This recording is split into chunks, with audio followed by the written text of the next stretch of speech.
Olá, meu nome é João César de Castro Rocha, eu sou professor da Universidade do Estado do Rio de Janeiro e autor de um livro recentemente lançado, Guerra Cultural e Retórica do Ódio, Crônicas de um Brasil Pós-Político, um livro no qual busco entender a ascensão da direita e da extrema-direita no Brasil, cujo resultado foi a eleição em 2018 do Jair Messias Bolsonaro.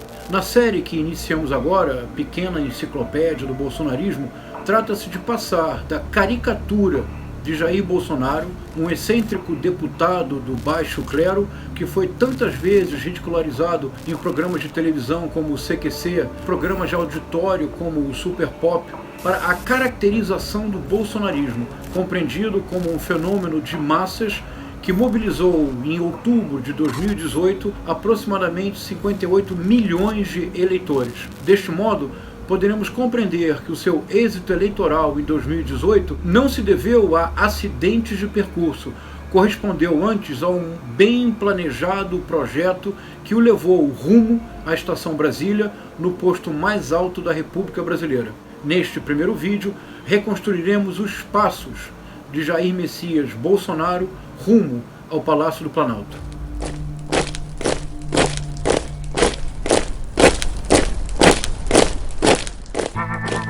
O ano-chave é 2011. Em fevereiro deste ano, elegeu-se o presidente da Câmara, deputado do PT, Marcos Maia. No entanto, na abertura da sessão, Jair Bolsonaro fez um discurso surpreendente, apresentando-se ele mesmo como candidato à presidência da Câmara. Não tenho nada contra o candidato Marcos Maia, ele até tem muitas virtudes, mas eu acho que a questão nevrálgica para essa casa chama-se independência. Jovens parlamentares, este ano está sendo distribuído em escolas públicas do primeiro grau um kit gay de estímulo ao homossexualismo e à promiscuidade. Quem já teve, por exemplo, acesso ao que diz o projeto do Executivo que trata da Comissão da Verdade? Na verdade, é uma comissão da mentira.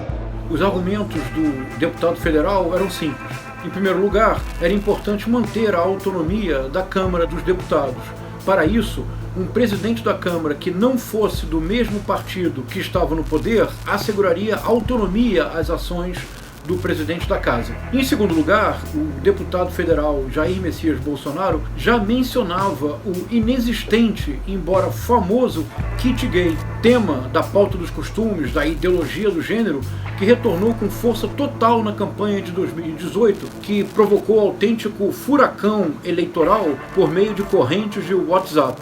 E a menção à pauta dos costumes foi fundamental para que o deputado, conhecido por ser um deputado corporativista apenas ligado às forças de segurança e às forças armadas, principiasse a ampliar o seu horizonte político. O candidato à presidência da Câmara menciona a Comissão Nacional da Verdade em termos muito pouco elogiosos. De fato, a postura do deputado federal Jair Messias Bolsonaro como crítico radical da Comissão Nacional da Verdade foi o passo indispensável para que ocorresse uma reunião que parecia improvável, o reencontro de Jair Bolsonaro com o alto oficialato das Forças Armadas, especialmente com os generais do Exército.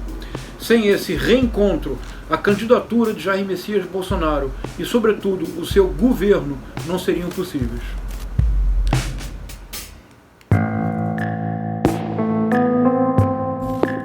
A trajetória do capitão Bolsonaro no Exército foi tudo menos tranquila. Em 1986, ele publicou um artigo na revista Veja, O Salário Está Baixo, rompendo com uma regra do Exército e das Forças Armadas, que é a impossibilidade de um oficial realizar manifestações públicas de caráter político. Por esta indisciplina, ele foi preso.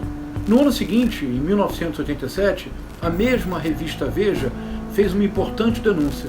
Havia oficiais do Exército que planejavam uma série de atentados à bomba para obrigar o alto comando do Exército a aumentar os salários em aproximadamente 60%. O capitão Bolsonaro foi indicado como um dos autores do plano de atentado.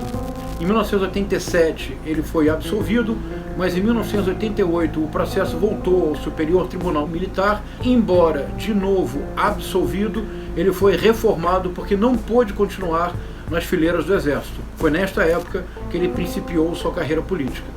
Num famoso depoimento, o ex-presidente e general do Ernesto Geisel afirmou literalmente: Bolsonaro é um caso completamente fora do normal, inclusive um mau militar.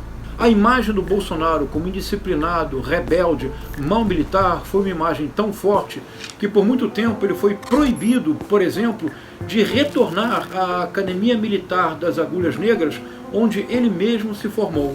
Em vários estabelecimentos militares do Rio de Janeiro, a sua entrada era proibida para que não houvesse uma má influência para as tropas. Tudo mudou com a oposição radical do Jair Bolsonaro à Comissão Nacional da Verdade. E esse caminho começou a ser pavimentado num discurso realizado numa sessão preparatória do estabelecimento da Comissão Nacional da Verdade, reunião realizada em dezembro de 2010. Eu queria aqui torturar muitos dessa comissão. Que o instrumento da tortura que eu quero usar para muitos dessa comissão é a verdade. Realmente, tem alguns, nessa comissão especial muitos, que acreditam na própria mentira. Eu não sei que doença é essa. Essa comissão não quer a verdade. Essa comissão quer a calúnia.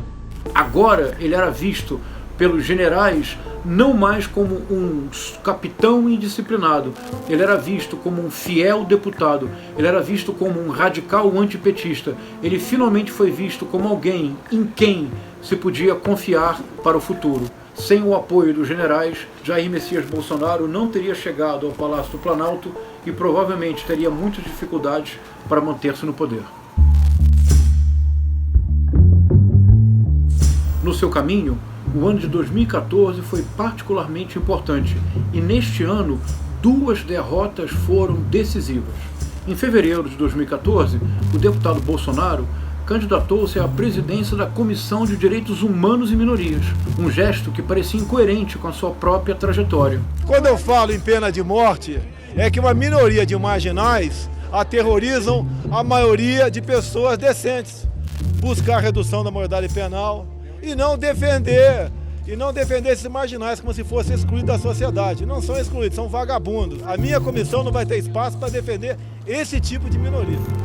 Vimos que o deputado Bolsonaro pretendia, acima de tudo, descolar-se da figura do deputado corporativista unicamente interessado nas Forças Armadas e nas forças de segurança e, para tanto, precisava projetar-se como um defensor da família, como um defensor de uma pauta de costumes que foi abraçada com força pelo eleitorado evangélico. Por isso, a candidatura à Comissão de Direitos Humanos e Minorias foi tão importante. Em março de 2014, Bolsonaro tentou lançar-se candidato a pré-presidente pelo então Partido Progressista, o partido que então ele fazia parte. Ninguém levou a sério a pretensão. No fundo, nem o próprio Bolsonaro levava a sério a sua ambição em 2014 de candidatar-se à presidência. E mais uma vez, a derrota pouco importou. O que realmente interessava era a sua projeção de um candidato que no futuro poderia ser um candidato viável. No final do ano, em outubro de 2014, numa eleição muito polarizada, muito acirrada entre Dilma Rousseff e Aécio Neves, uma surpresa ocorreu no Rio de Janeiro. Pela primeira vez em sua trajetória política, Jair Messias Bolsonaro foi o deputado federal mais votado no Rio de Janeiro. Ele reelegeu-se com aproximadamente 500 mil votos. Os ventos começavam a mudar. E essa mudança foi cuidadosamente planejada por Jair Bolsonaro, pelo menos desde 2010, quando ele principiou as suas críticas radicais à Comissão Nacional da Verdade. Rumo à Estação Brasília, na sua reta final, o deputado federal Jair Messias Bolsonaro soube apresentar-se como um autêntico ponto de fuga de 2 sentimentos que se tornaram dominantes a partir das manifestações de 2013. O sentimento antipetista e o sentimento antissistêmico. Nesse sentido, é sintomática a lamentável justificativa de seu voto para permitir a abertura do processo do impeachment da então presidente Dilma Rousseff. Pela memória do coronel Carlos Alberto Brilhante Ustra, o pavor de Dilma Rousseff. O elogio aberto que fez a um abjeto torturador é o retrato acabado de sua própria personalidade política. É surpreendente que o mesmo Bolsonaro tenha sido tributário da pulsão antissistêmica. Justamente ele, o gestor de uma família franquia, porque o Bolsonaro, mais do que um político, é uma franquia. Ele levou para a vida pública 3 filhos e uma ex-esposa, e em diversas ocasiões defendeu, sem nenhum constrangimento, todos os privilégios e todas as benesses que os deputados recebem do poder legislativo. Na campanha eleitoral de 2018, o Bolsonaro triunfou ao apresentar-se como o candidato antipetista por excelência e como candidato antissistêmico por definição. Essa junção foi decisiva para o seu êxito eleitoral. Brasil acima de tudo, Deus acima de todos. Muito obrigado. Neste vídeo tentei apresentar o longo caminho de Jair Messias Bolsonaro em direção ao Palácio do Planalto. Atribuir sua vitória ou reduzi-la apenas à difusão de fake news ou ao atentado de 6 de setembro de 2018 não nos permite compreender o caráter do projeto bolsonarista. Em boa medida, a oposição no Brasil encontra-se hoje perdida e aparentemente sem rumo, precisamente porque ainda não passamos da caricatura de Jair Messias Bolsonaro à caracterização do projeto bolsonarista, do bolsonarismo como um movimento de massas. É o que tentaremos nesta série de vídeos que hoje iniciamos.